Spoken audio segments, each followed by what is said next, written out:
everybody, and what we're doing. I was interested in the shirt because this, as you heard, Lee Oswald had a shirt that you go ahead and try to find one like it on the internet. I mean, you will not be able to find one like it except it has his face on it or something, you see. Now, something interesting happened to me in New Orleans. I was walking along with Lee, and all of a sudden he said, look at there, 2 for 1. And this shirt, he said, looked just like the one that Marina got to him, gave him. And she had been tutoring and had gotten some shirts for him that went on reward. And at that time, it was a gift for him. And she was proud of what she had done. He didn't really want her to spend money when he was coming, but that's the way it was. Now what happened is he damaged the shirt. And he said, oh, that looks just like the one I damaged, and maybe I could switch them or something. Or maybe not, I'll just keep one for work and one for, you know. It was almost identical, or I thought it was identical to the shirt he had. It's in my book, Me and Lee. I knew nothing about all this stuff. You know, when there was a lot of research I didn't do. I wasn't in Dallas. But what intrigued me is when I saw the color of the shirt, because I hadn't seen it until I saw finally the National Archives brought out this photo. Is it showing up on the screen? No. Or this is what we've got to have it showing up on the screen here, but we don't have anything. It's nice to have it hooked up, but if it's not showing anything, that's no good. All right, see, where's this supposed to show up?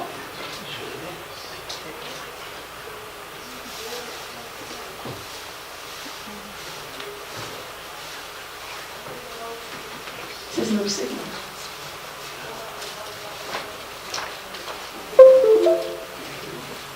There it is. Okay. So that's, all right, there's the color. And of course I hadn't seen it because all it's ever seen was black and white. And I looked at that out, wow, there it is. That's a shirt. Or it could be the one that was just so much like it that if you changed shirts, there wouldn't have been that much difference. He has a very similar pattern. The pattern's very unusual. You can't even find it. It's a kind of a hatch mark. It's kind of hard to see here. Is there any way to get rid of this sidewalk here? I'm trying to. Yeah, if not, it's okay. Let's go back where it's just don't do it. I'll just use what we've got. What I'm going to show you, if we can get back to where that was. No, see, I could run a different computer. Well, I'm not sure where it is. Oh, all right, I can't see. There, all right.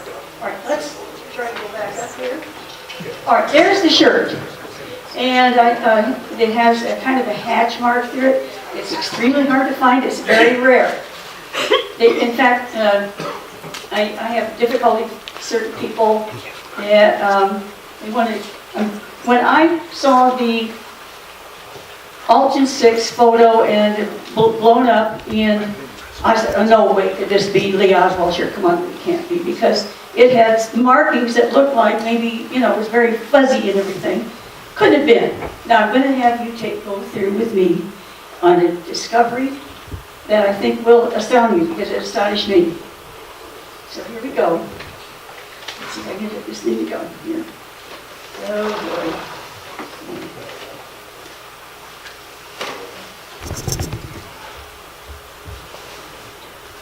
boy. Okay, so what I did, if you, pixelation analysis is something that I developed. I like to invent things. And the way this works, I've tried it on many shirts.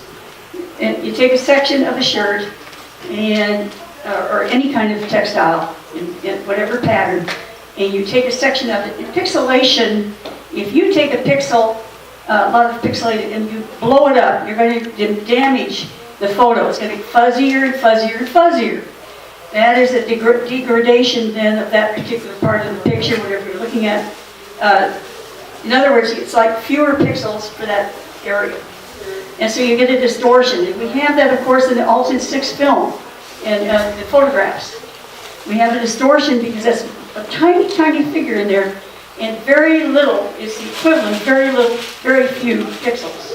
This is very important Now so I took a section of the shirt, okay, it went like that. I said, I'm going to degrade this. Now we're degrading. See, we're taking a section with fewer and fewer pixels all the time. So we're going to do we'll take that part and they're blowing it up. Now here's what's interesting. This crosshatch is starting to change. It's getting like stripes in it. Like what we have in the doorway. Sure. So keep watching. Here we go. Now here, you take another section here, and so we'll look at how it turns like a plaid. This is this Oswald shirt. Okay, here we're degrading it some more. That is, we're using fewer and fewer pixels. And as you see, it doesn't look anything like that solid brown anymore. So I'm going to have all of you watch, and we're going to see if you can identify some things as we go along. I'll show you. So let's go on here. Oops. All right, now we're at Love Lady shirt. Let's go back up to Love Lady. Well, this is part of the shirt that I'm supposed to have a pic. There we go. There's Love Lady with his shirt. Now that's what I thought I was seeing in the doorway. You can see some stripes, it looked like. I already showed you what could happen with Lee Oswald's pattern. This is why I'm working with Larry Rivera. I mean, for good reason. All right, now we go down. There it is, blown up. We're degrading the picture. We're getting fewer and fewer pixels. So here we go. We take a section of that, take a section of that, blow it up, keep blowing it up. We're degrading the pixels. And when we do, we can never get rid of these crossbars. We just can't, no matter how big we always have this white going through it like that. Or if you get another area, it's all black or it's all red. You see what I'm saying? It doesn't degrade into a striped pattern like you would think it would for business. Now here is another picture. Now this is a degraded picture. You see it's out of focus and fuzzy, very few pixels in that. So I took it from black and white and try it again. So then we're doing that. Hey, that's looking kind of interesting. Maybe that's like what the pattern is in the doorway. Now when we do this, we blow it up some more. It doesn't match. It simply doesn't match. We have this going on. So now I'm going to do other shirts. So go with me and see how this is a crosshatch. It's not Oswald's shirt, but it's a pattern that you might think, well, what's going to happen when we degrade it? So let's degrade it. And we're going through here. Now I've done this many, many shirts. All right, so we're starting to get this pattern emerging. And that's what we get. We get all these crossed white areas like that, see? That's not what you have in the doorway. No. Let's go a little further. We're going to take a pattern that's similar to Lee Oswald's shirt. It's very hard to find online, but this is a pattern that's similar. In how small the marks are, and that there's a lot of cross-hatching going on. So, I want you to predict, how do you think this is going to come out when we degrade it? Any ideas? What do you think is going to happen? The light's going to show. Well, let's watch and see what happens. All right, so we're taking a section, we're blowing it up, we're using fewer and fewer pixels, and all of a sudden we're starting to get this pattern in here. See, like that. You will see this again, and also, so this, again, a pattern is emerging that's similar to what we saw in the Oswald shirt. All these splotches. We're going to show it now. Let's go on. We're going to do it in black and white here. Like, okay, let's see how Love Lady's shirt turns out in black and white. Maybe what we were looking at before was an anomaly caused by colors. So then we go, take another section here. We blow it up, fewer and fewer pixels. Oh, here we go. Whenever we get to this, like that. Oops. Okay, so I mean, we cannot get this degradation where we have speckles and all that in it. And I've done this with many shirts now. So here we have Lee Oswald. Here's his shirt. And you can see the section of that shirt. If we take the section of that and blow it up, and blow it up, and blow it up. See that? Now we go to the back, to the doorway figure, and we're going to blow it up again. And there we have, one is Lee Oswald's shirt, and the other is the doorway man, the pattern. Now we're going to show that next to love. Here's the love ladies at the bottom there on the right hand, on the left hand side. That's love lady. Now, so what I want to ask you now is, what would you have? Do you know how astonished I was when I found this? That I could take Lee Oswald's shirt and get these two patterns. They're very similar to each other. And I tried to do that love lady shirt and could not degrade it the same way. It never could come out. So when we're looking at a picture of the doorway man, we'll go back up to the top. I'll go through all of this. But imagine, I've done this with many, many shirts now. And you cannot get a plaid that will come out with that kind of pattern. It does that. Back up to go to the top. So here's love lady's shirt. Never will degrade to that kind of squiggles that you see. So we're going to go back up to the doorway man. Again, this is Lee Oswald's shirt. That's what you see there. Well, if we go all the way down.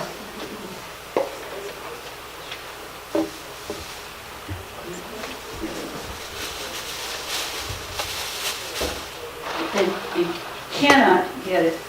This is the closest we could get to something like that in the doorway.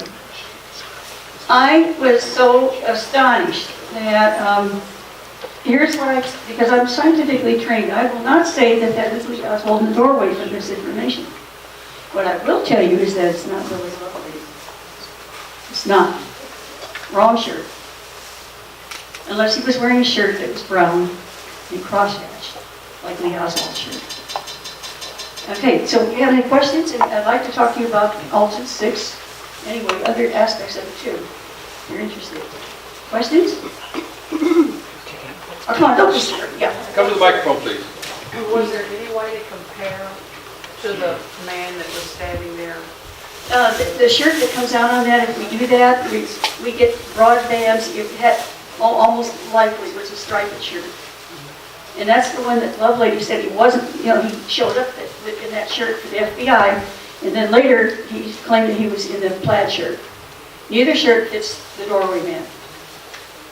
So, I'm not saying that it's Oswald in the doorway. I will not go that far, because I'm not based on this examination. What I can tell you is that it's not Lovelady. So, who is it? So, any more questions? Okay, I don't have an awful lot to say. We're early to lunch. We have one, Judyth. Okay, Yes. so I guess in summary, if Oswald's in the doorway, if it probably was Oswald, then he couldn't have been upstairs doing the shooting. Well, of course not. Here's the point. We don't need this photo. We had Victoria Adams and Sandra Stiles going down the stairs saying they encountered no one. Those stairs were wooden.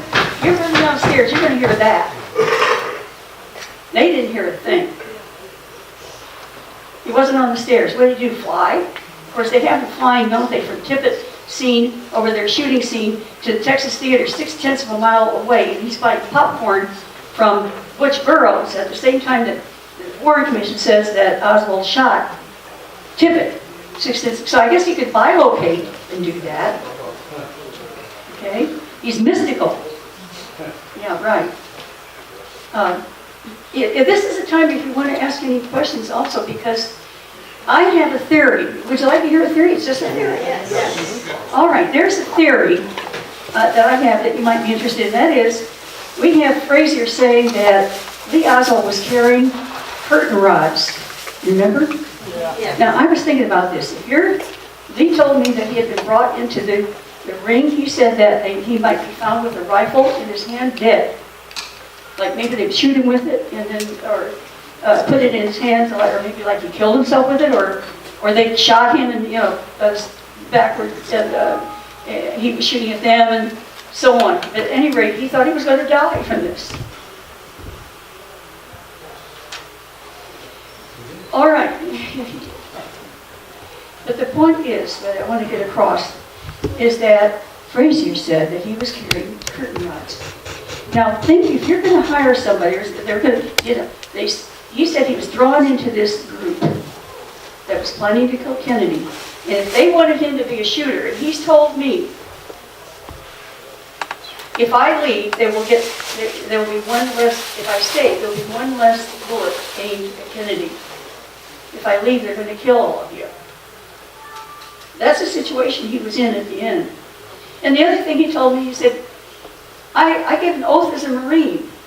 I gave an oath that I would obey my president. He said, how can I obey a dead president? He had this way of talking. All he asked me to do was to tell his little girls that I'm a good guy. He didn't ask a lot of me, just to stay alive. And that's why I'm here. Now, Lee Oswald is asked to be a shooter, apparently.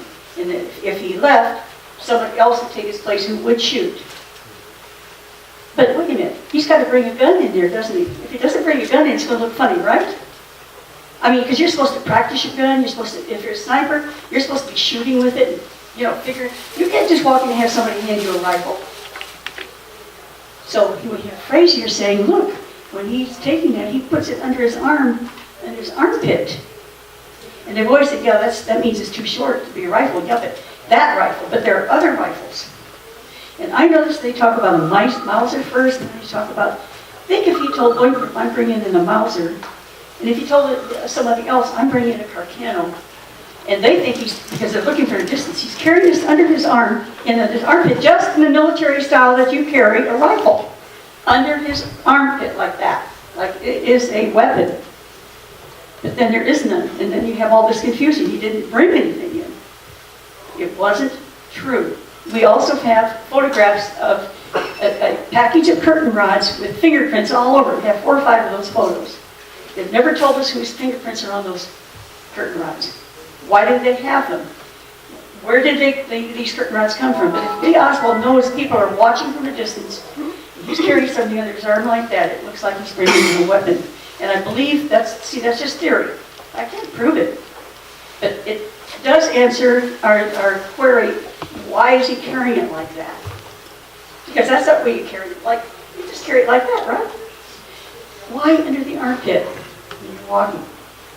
So these are things I've thought about because I'm trying to figure out, what was going on. I wasn't in Dallas. So I just wanted to share that with you, just to give you an idea of some of the complications we have in the case of some of these little odd things. That when you know the real man, you know he didn't bring a rifle in. They lied, and of course we found many other ways. How many of you know that the money order for the rifle was never cashed by the bank? Raise your hand if you knew that. See, we have a few. Can you imagine that they would actually send a rifle without being paid for? That's what they want you to believe. And do you think that A.J. Heidel, Mr. Heidel who gathered a rifle, he would keep his ID in his wallet so that police could find it? And on top of that, and I think worst of all, he was supposed to have shot Tippett. Now what does a usual person do if they shoot somebody and they're running? What do they do with the gun? Come on, everybody. What do you do with the gun? You throw it away. How come he's got it? I guess he's really, really stupid.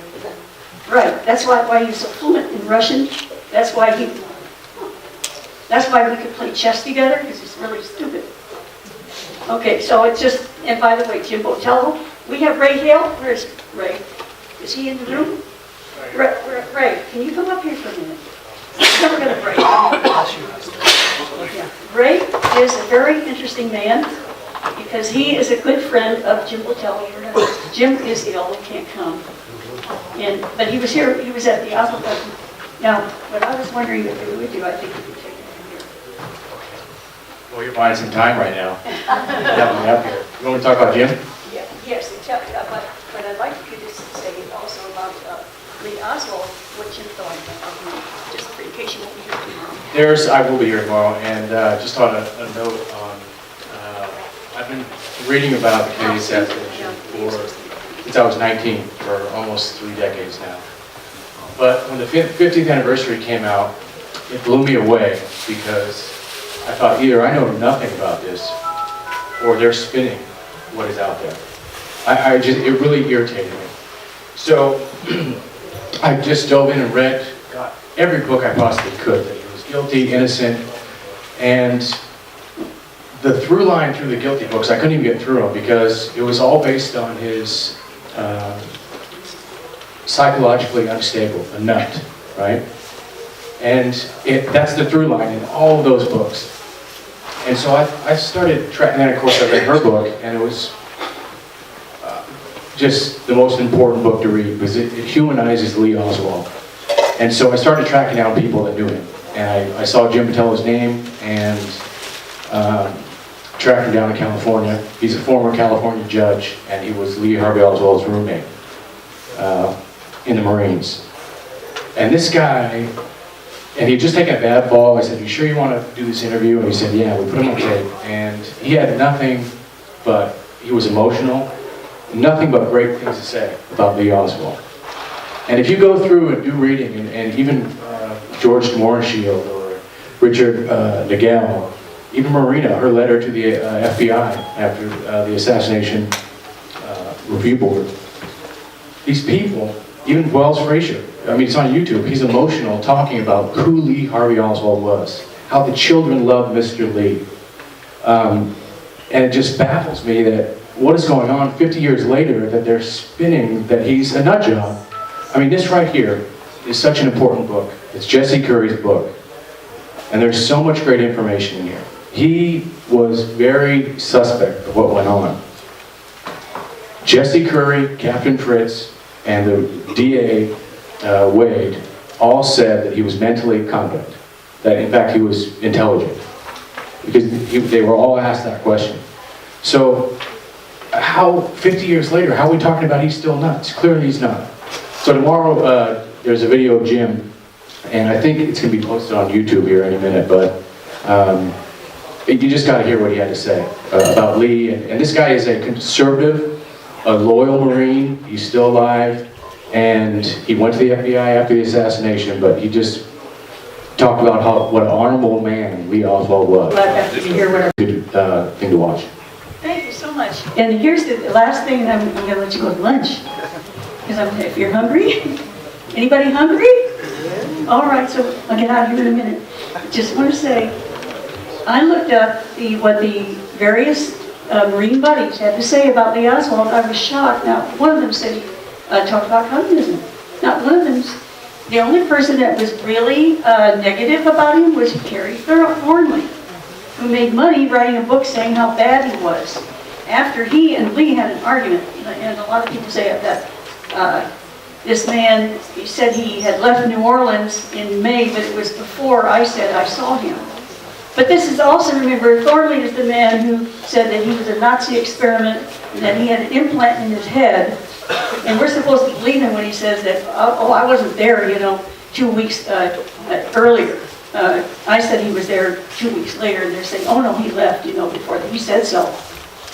So, I mean, those who say, Judyth Baker doesn't know what she's talking about because Carrie Thornley said he left there at such and such a time. That's just, a lot of the other things I've said they finally have found other evidence of. A good example is I said that they were doing experiments out at the mental hospital. Robert Heath was involved, Tulane was involved, and I made those statements for 60 minutes, it's on record, a month before Bill Davies' book came out saying that. So, I mean, and where did I get that information from? I've got a lot of stuff like that happened. And they don't, because they'll say, oh, Bill Davies' book came out, in the same time as she said it. No, it came out a month after I said so. And we have a lot of that. I just want to tell you, the man deserves better. He taught me to love Kennedy. I came from University of Florida, and my friends were Anna Castro.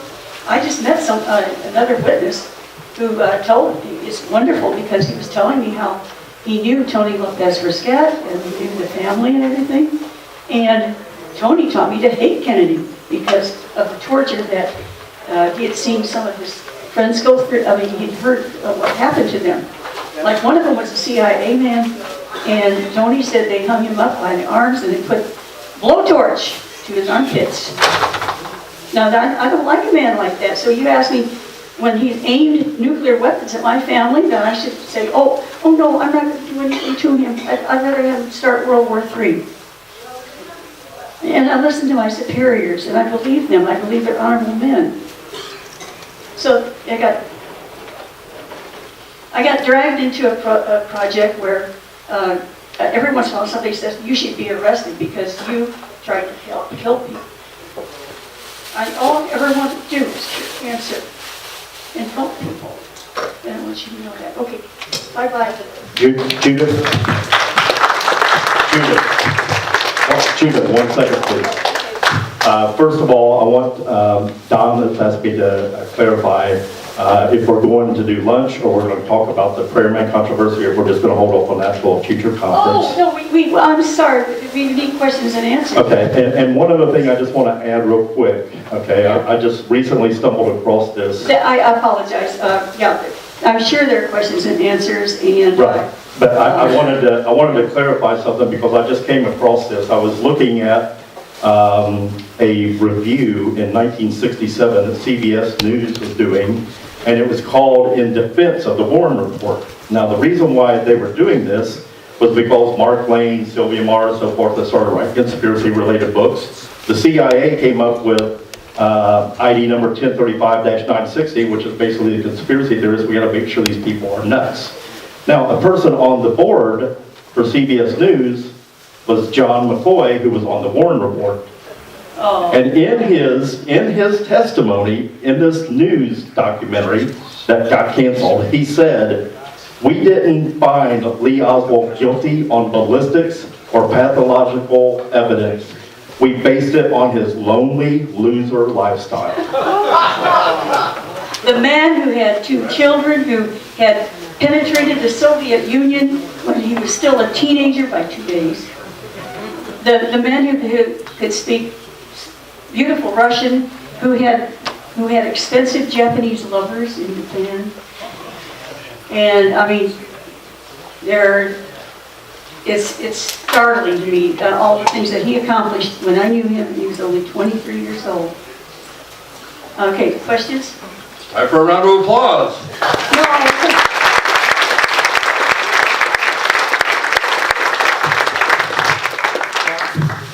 The next thing on the schedule was the prayer man discussion, Judith? the thing is, we are inviting anybody here, and I'm sorry, I was going to send you to lunch first, who'd like to talk about prayer man. And this is another figure that you can see further back, and if you say that the figure in the front is Billy Lovelady, you have to find someone else then, this other figure is the qualifying figure. There's a book that's come out. Larry and I have believed that, I worked with Larry for 2 years on this thing, because after I saw what happened with the shirts, I had to see what else might be out there, and this had never been done before. And I was hoping that I was wrong, because everybody said it's Lovelady. I don't want to get in trouble. I'm in enough trouble, The last thing I want to do is to have something else that they can throw at me, So it's very important to always try to have it scientifically structured as possible and structured, because you don't want to make mistakes. So we talked about, pupillary distances. Doesn't sound like much to you guys, but none of you here, when you get glasses, they have to measure because everybody's eyes are a little bit off, at least. And Lovelady's head is too big, his jaw is too big, and frankly, his tongue was too big, wasn't it? He said the things that weren't true.